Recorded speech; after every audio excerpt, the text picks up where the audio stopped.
I'm here with Alexander Mercouris, editor-in-chief of the Duran. Alexander, the Ukrainegate impeachment inquiry circus hoax is finally come to an end. We had the last day. Adam Schiff was almost in tears as he was giving his closing statements. We had two more ridiculous witnesses giving testimony who have really nothing to do with anything going on as far as Trump-Zelensky phone calls. But Alexander, wrap up this torturous, boring, absolutely useless impeachment inquiry clown show that we had to unfortunately follow. Yes, well, I mean, if we take the sort of general event, what we've had right through the whole impeachment, the whole investigation, of course, the first thing to say is we've had Hamlet without the prince, because the person who supposedly, allegedly, reputedly, so we are always told, started it all, the heroic whistleblower, the mysterious anonymous informant, the gossip blower, if you like, he never appeared. And in fact, any attempt to discuss him or say who he was or suggest who he might be, all that was completely cut off. And of course, Adam Schiff tells us that he's no idea who this man is. He's never had any contact with him. He's never met him. He's never seen him. He knows nothing about him. And really, this actual gossip blower, whistleblower, anonymous informant, he doesn't really have anything great of any great value or importance to say. So that's him. I mean, he's out of the way. He's not involved. He's not part of the investigation. So we are alleged to believe all the other witnesses, without exception, and including the ones that we heard from on the last day. Two things to say about them. Firstly, they've given their evidence twice, which I actually still find completely bizarre. Once in private, in a sealed room in the basement of the Congress, so that nobody can actually know exactly what they said at the time when they said it. We've had transcripts published of some of them, but in other words, they were given a rehearsal. They were given a secret private rehearsal that even applies, by the way, to David Holmes, who was brought in at the last moment, and we'll discuss him in a moment. But though he wasn't part of the first sort of group of witnesses, inverted commas, that we heard about previously, he was actually brought in at the end, but even he was first heard about in the same basement room, in private, without the TV cameras there, without anything happening, so that he was actually given this opportunity to rehearse all his comments first in private, and then he goes before the TV cameras and he says it all over again. But what is general about every single one of these witnesses is not a single one has been able to come over and say positively that I heard Donald Trump say, I want the Ukrainians to investigate the Bidens, specifically Joe and Hunter Biden. Not one can say that. And not one of them is able to say, I heard Donald Trump say that I'm going to stop the Ukrainians getting military aid until they announce an investigation of the Bidens. Not one of them can say that. All of them, including Sondland, who we discussed the other day, but who's the only one who had direct contact with Donald Trump, all of them have said, well, I'm guessing, I presumed it, I heard it from someone else. It was the talk of the town. Everybody was in the loop. We all knew about it. All, in other words, it's either guesswork or evidence at second hand or third hand or fourth hand. In other words, a mixture of guesses and gossip. Now, let's turn to the two last witnesses. David Holmes he's supposedly the last factual witness. What is his evidence? His evidence is that he was in a restaurant in Kiev, downtown Kiev, when Sondland gets this telephone call from Donald Trump. And supposedly he overhears over the course of this conversation that's going on in this busy restaurant, lots of noise and background chatter going on, he overhears Donald Trump saying, I want, the Ukrainians to press on with the investigation of the Bidens. He's the only one who's actually says Donald Trump talks about an investigation of the Bidens. Two obvious problems. One, Sondland doesn't remember this at all. So Sondland is the person who is on the other end, allegedly, of this telephone call. He never remembers Donald Trump ever mentioning the Bidens as a subject of an investigation. So Sondland, who's actually the receiving end of, the person at the other end of the call, he doesn't remember something which David Holmes, who's a few feet away in a busy restaurant in Kiev, alleges that he heard. That's one problem. The other problem is, and I get to say this, I, rather like Donald Trump, have exceptionally good hearing. I've got poor eyesight. I'm one of these people who compensates for my poor eyesight, very poor eyesight, with exceptionally keen hearing. I've sat in, as all sorts of people have conducted telephone conversations in my presence. Sometimes, the case of my dear wife sitting absolutely next to me on the sofa. And I cannot hear in that kind of detail what the other person is saying. I don't believe this story. I'm sorry to say that. I just don't believe it. I don't think there's any truth to it at all. And I'm going to say why I think it's happened. I think someone, Adam Schiff probably, but that's a guess, looking at the fact, that neither Taylor nor Sondland nor any of these people is able to link Donald Trump to this, has said to themselves, look, we've got some kind of a problem. We at least need one witness who's prepared to come along and say that this is what happened, that Donald Trump actually named the Bidens in one of these conversations.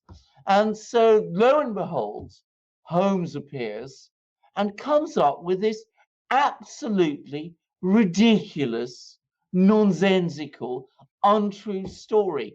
Look how suspicious it is. He's not one of the original witnesses. He's only brought along at the very end of this whole investigation when Bill Taylor suddenly remembers that somebody told him, one of his aides, David Holmes, told him about this conversation. He didn't mention this previously when he was interviewed in the basement. He only came up with it later, much later. So lo and behold, David Holmes appears, supposedly corroborates this story, except, as I said, Sondland doesn't remember it that way. And I have to say, frankly, I don't believe a word of it. I really, really don't believe it can possibly have happened like that. That's David Holmes. The other person, he's a fabricated witness, in other words. I think so. This is my view. So they could corroborate the story somehow. Yeah, exactly, to corroborate the story somehow. He's fabricated. And I don't believe it. I don't believe it happened. I understand other people have tried to replicate this thing, not, by the way, in busy restaurants. Chris Cuomo at CNN. Cuomo, apparently, yeah. And it just hasn't been possible. And I have to say, I don't believe it. I just really I found the whole circumstance of this witness coming forward at this very late stage extremely suspicious. And the incidents, the whole thing itself just doesn't ring true. That's the first thing. Now, the second witness that we heard from, the last witness, who is Fiona Hill, well, of course, she actually knows nothing. She didn't talk to Donald Trump about any of these subjects. She doesn't really know anything about anybody, really. She's got no actual evidence that is in any way germane to the impeachment issue itself. Her role is not to actually give evidence about the impeachment. It's to tell everybody that, she is the great Russia expert. And everything you hear about Ukraine interfering in the 2016 election, or everything that you hear about corruption in Ukraine and about Joe Biden and company being involved in things in Ukraine, well, actually, that's Russian disinformation. That's all that is. That's what Fiona Hill, the great Russia expert, that's all that she says. And that, I predict, is going to be the orthodoxy now. And we both know that there's been a systematic attempt to denigrate John Solomon for his reporting on Ukraine, which, let us be very clear, is based on Ukrainian sources. It's not what Giuliani said to him. It's what people like Yuri Lutsenko, who was the Procurator General, ex-Procurator General of Ukraine, they said it to him. They said it to him on video. They've confirmed it in written statements. He's got it all apparently written down. But there's a systematic attempt to denigrate him. And as I said, we now have Fiona Hill saying, well, it's all Russian disinformation. It's not true. We mustn't look at it. We mustn't investigate it. We mustn't think about it or talk about it or speak about it or give it any credence, because if we do, we're doing what Vladimir Putin wants us to do, and he's behind it. So I think, if I have to be honest, if you're talking about the investigation, a disastrous last day, the impeachment investigation, a disastrous last day, and I frankly found Fiona Hill's testimony frankly sinister. Yeah, I agree with you on that. The way I look at it is this way, Alexander. We learned a couple of things. The most important thing to me that we learned was Vidman to the gossip blower to Schiff. Yes. How close all these three people are connected. Maybe they're all buddies and they're having lunch and dinner and playing golf together, and they're that close, or maybe they're not so connected. But we definitely know the connection. Vidman, gossip blower, Schiff. That we know now. That's clear. Agreed. Absolutely. Yeah. So that we did learn. Yes. The second important takeaway that I got from this last day, listening to you and watching the testimony roll out, is the Horowitz report is coming. There's a lot of money that was being made in Ukraine. There's a lot of people, from what I hear from the Horowitz report, that are going to have some serious problems. It's going to bring down a lot of people. Yes. On the flip side, there's a lot of people, including these mid-level diplomats like Holmes and all these guys, who are probably making a lot of money. All these people in Ukraine, all these people, from Hunter Biden to these diplomats, to these ambassadors, to these consultants, to these Rosemont Seneca people, all of them. They were all in Ukraine, from the US, the EU, all of them. They went to Ukraine and they all made a killing off of IMF money and US taxpayer money and EU taxpayer money. They all made a killing. And they're all now looking to just divert our attention away from saying Ukraine meddled in the US election, which we have documented evidence by people like Solomon. And we've documented the evidence as well, but by people like Solomon, who does document this, and Schweitzer and all these people. And they're just trying to say Ukraine didn't meddle. It's Russia's fault. Russia's fault because at the end of the day, there's a lot of money that all these people are losing. That's why they're pissed. They're going to lose a lot of money. And now they've got Barr and Durham and all these people breathing down their neck. Exactly. I think you're absolutely right, by the way. I think you got it spot on. And I think a lot of this is a increasing nervousness about Barr and Durham and the investigation that's being launched there. So in effect, Fiona Hill comes along and says, if Barr and Durham start asking questions about what happened in Ukraine, about Ukraine's role in anything at all, that means that they are engaged, they are conspiracy theorists engaging in conspiracy theorizing. They've fallen for Russian disinformation. It's a clear attempt to discredit the Barr-Durham investigation before it really gets going. And that's what that agenda is all about. As I said, I found that actually really rather sinister. I mean, it basically says you can't ask questions about Ukraine, because if you do, you are falling into the trap of Russian disinformation. Notice that Fiona Hill provided not a scrap or a scintilla of evidence for this. She didn't actually corroborate that in any way. And as I said, in the case of John Solomon, as he says himself, he got his evidence not from the Russians, but from the Ukrainians, from people in Ukraine, from people like Lutsenko. So, as I said, when these questions about Ukraine get asked, which they will, as I said, Fiona Hill has now given the Democrats and all these other people the alibi, the line of defense they're going to follow. It's all disinformation. Yeah, the reason they have her there, and the reason for her, she can't really give any evidence, and no one can give any hard evidence like the type of evidence that Solomon gives, is because for them, it's personal. Everyone needs to understand, and even I need to understand it, that what's happening now, what Trump is saying when he says, I want to, rapprochement with Russia, and I want to reconsider our relationship on a geopolitical level with Russia and Ukraine and the EU, all this stuff, is Trump is going after these people's livelihoods. They've been making a lot of money. I know this personally from people in Cyprus and Greece that get appointed to these EU positions, and they get appointed to places like Ukraine. They make a lot of money, and these are small countries. I can't imagine what these people in the US are making, all the deals that they're cutting, all the money that's being sent there, and they're getting, paid on the back end. They're going all this draining of the swamp is going after their livelihood. And they're taking it very personally.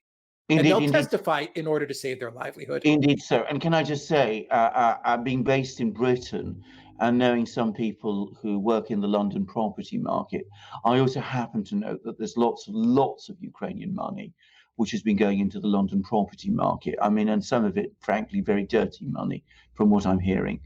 Now, as I said, some of these people, undoubtedly, I'm sure there is a lot of corruption. I'm sure there's a huge number of cans of worms lying all over Ukraine, which sooner or later we will need to open. I think there's also some of them who are fanatics. I mean, I think I was listening to Vindman.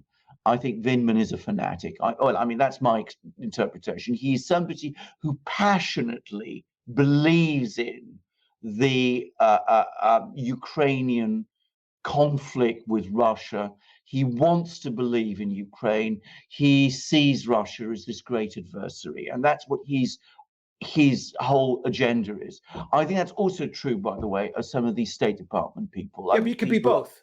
Well, you can be both. Absolutely. You can be both. Absolutely. Preferably, it's better to be both. It's better to be both. But obviously, it works for you very well if you both believe in what you're doing and you are making yourself rich too. But I think in some cases, it's more belief than money. In other cases, it's more money than belief. But it's both. And let's be clear about this. And I don't want to start analyzing people's motives, because that's really not something I'm able to do, and I don't want to start guessing on something like that. But clearly, there's a lot of people who are very, very nervous about the fact that questions are being asked about what went on in Ukraine. And that's, it seems to me, what Fiona Hill was all about. I mean, Fiona Hill was there to make it impermissible to ask those questions, at least to make it seem as if it is, to make it, as I said, the dogma, the orthodoxy, that if you ask about what was going on in Ukraine, you are colluding in or have fallen for some kind of Russian disinformation exercise. The fact that there is no evidence of that, none whatsoever, absolutely none at all, is something which is inconsequential. No doubt we're going to find bots and people like that on Facebook things, which is going to be, that people are going to start looking for that evidence now, and they're going to produce it. But let's be absolutely clear about this. The evidence comes from Ukraine. It's people like John Solomon have been going to Ukraine and speaking to. It's going to Ukraine. I'm just confirming what you said. Going to Ukraine. Exactly. That's key. He's actually doing journalism. He's actually doing that. And as for Fiona Hill, can I say one thing about her, which is obviously she's got her own opinions, but she is a Russia expert. I've never heard anybody say that she is a Ukraine expert. And Ukraine is different from Russia in many respects.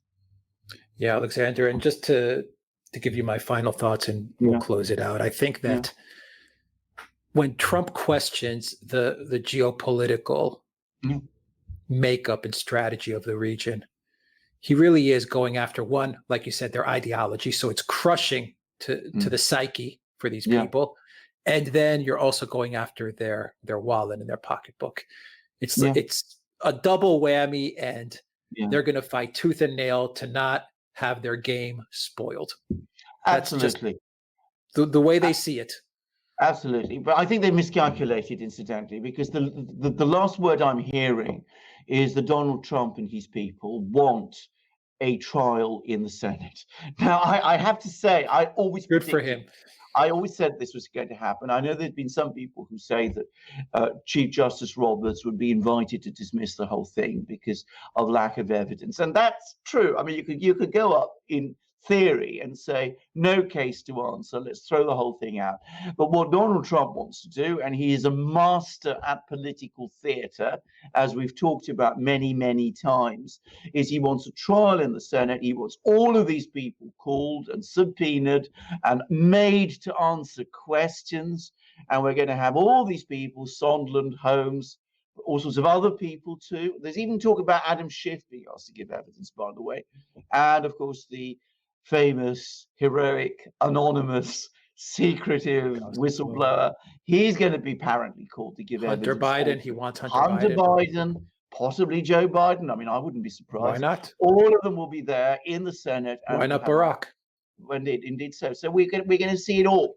So I think so far from heading Durham and Barr off, which is what I think this was all about ultimately, I think what's going to happen instead is it's going to give it a degree of profile that it would never have conceivably had otherwise.